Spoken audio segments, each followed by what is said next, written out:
Hello everyone, welcome back to Aishu's daily diary. आजच्या व्लॉगमध्ये तुमच्या सर्वांचं स्वागत. मी नेहमी शॉर्ट व्लॉग्स टाकत असते, बट आजपासून मी लॉंग व्लॉग देखील टाकणार आहे. न्यू मंथ सुरू झाला की ओल्ड ग्रोसरी संपते, त्याच्यामुळे आम्ही आलो होतो आमची ग्रोसरी शॉपिंग. आता मी तुम्हाला दाखवत आहे, हे आहे जिओ मार्ट. आम्ही इकडे शॉपिंग करण्यासाठी गेलो होतो आणि गाईज आज इकडे खूप जास्त गर्दी होती. आय डोंट नो सॅटर्डे होतं त्याच्यामुळे होती की दुसरं काही, बट हा असा माझा होता लुक. माझा लुक एकदम सिम्पल होता, ब्लॅक कलरचा टॉप आणि खाली ब्लू कलरची जीन्स मी गाईज आम्ही पूर्ण मार्केट फिरलो आणि इकडे माझ्या सर्वात कामाची गोष्ट मला सापडली, सर्वात जास्त गरजेची गोष्ट. सो गाईज इकडे आहे पेट सेक्शन, बट मी जेव्हा पण येते तेव्हा हा सेक्शन मला असाच दिसलेला असतो, कधीही चांगला नसतो. त्याच्यामुळे मी माझ्या कॅटसाठी इकडून फूड देखील घेत नाही आणि दुसरं काहीच घेत नाही. मार्टमध्ये येऊन खूप वेळ झाला होता, पण अजून आमची शॉपिंग काहीच झालेली नव्हती. तुम्ही पाहू शकता इकडे खूप कमी शॉपिंग झाली होती.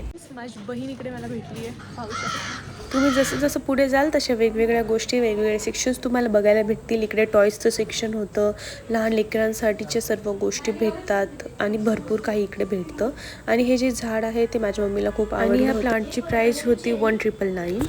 माझ्या मम्मीला प्लांट्स खूप जास्त आवडतात. ती जेव्हा पण प्लांट्स बघते तिला ते हवं असतं. आणि त्याच्यानंतर आम्ही गेलो होतो इकडे इलेक्ट्रॉनिक सेक्शनमध्ये. मम्मी डॅडी शॉपिंग करत होते तोपर्यंत म्हटलं की आपल्या गरजेच्या गोष्टी पाहाव्या. मग काय, मला माझ्या गरजेची गोष्ट सापडली, ती म्हणजे लोटे चोको पाय. लोटे चोको पाय पटकन माझ्या ट्रॉलीमध्ये टाकला. तेवढ्यात माझ्या डॅडींनी मला एक काम सांगितलं. हा एक कॉम्बो पॅक आहे गिफ्टचा, ज्याच्यामध्ये आयरन आणि केटल आहे. ज्याच्यावरती प्राइस मेन्शन नव्हती म्हणून मी ते काउंटरवरती विचारायला गेली होती आणि प्राइस होती 999 आहे.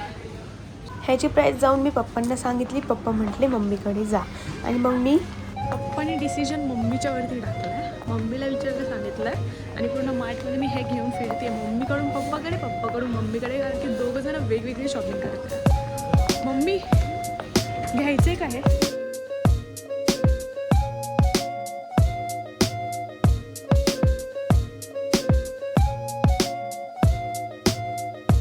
फायनली इथे आमची सर्व शॉपिंग झाली आणि आम्ही निघालो घरी येण्यासाठी. आम्हाला खूप जास्त लेट झालं होतं, त्याच्यामुळे आम्ही बाहेरून येता येता बिर्याणी घेतली होती आणि घरामध्ये सर्व सामान पसरलं होतं. त्याच्यामुळे आम्ही असं ठरवलं की अगोदर जेवण करून घेऊ आणि मग सामान लावू. बट गाईज बिर्याणी काही चांगली नव्हती, कारण त्याच्यामध्ये व्हाईट राईस दिसतच नव्हता, पूर्ण मसाला भरला होता. जेवण झाल्यानंतर फ्रुट्स खाण्यामध्ये एक वेगळीच मज्जा आहे.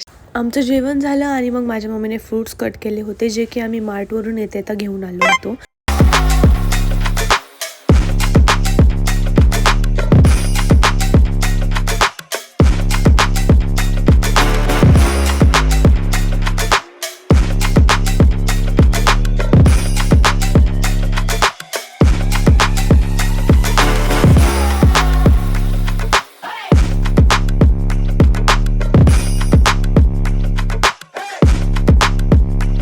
सर्व ग्रोसरी लावून झाली होती. मला आठवण आली की माझ्या कॅटचे बेबीज जे आहेत त्यांना 4-5 दिवसापासून बरं नाही. हे जे कॅटचं बेबी मी तुम्हाला दाखवत आहे ह्याचं नाव आहे जॉय, आणि ह्याला 4-5 दिवसापासून खूप जास्त फिवर आहे आणि नोजमधून ब्लड देखील फ्लो होत होतं. तर आम्ही ह्याला वेटकडे घेऊन गेलो होतो आणि ट्रीटमेंट झाल्यानंतर त्यांनी आम्हाला काही औषध, आणि जॉयला औषध पाजणं हे माझ्यासाठी खूप मोठं टास्क होतं, तरी देखील मी त्याला औषध पाजलं.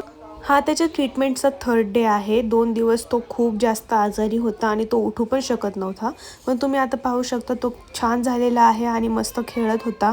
मला खूप छान वाटलं त्याच्याकडे पाहून. आणि त्याच्यानंतर आमची जी छोटीवाली कॅट आहे तिच्या आईजला इन्फेक्शन झालं होतं, तर तिच्यावरती पण ट्रीटमेंट करून घेतली होती आणि डॉक्टरांनी आय ड्रॉप दिला होता, जो मी तिच्या डोळ्यात टाकला. असं होता आजचा माझा दिवस. तर चला फॉलो करा हक्काने. भेटूयात नवीन पार्टमध्ये.